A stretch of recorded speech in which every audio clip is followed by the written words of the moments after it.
dina rahim anjeunna sejak dina rahim bapana maot. Nalika yuswa 6 tahun indungna ge maot. Ketika anjeunna leureus-leureusna kasih sayang seorang indung. Satos eta anjeunna diurus ku akina. Henteu lami akina ge maot. Sareng anjeunna diurus ku pamana. Kusabab eta urang sadayana kudu memperingati hari kelahiran Nabi Muhammad SAW anu biasana disebut ku aran nyaeta Maulid Nabi Muhammad SAW.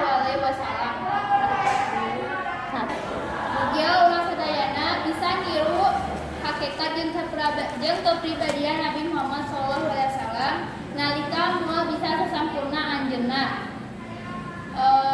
Sakitu anu bisa disampaikan ku abdi. Mohon maaf lamun aya kesalahan. Wabillahi taufiq wal hidayah. Wassalamualaikum warahmatullahi wabarakatuh.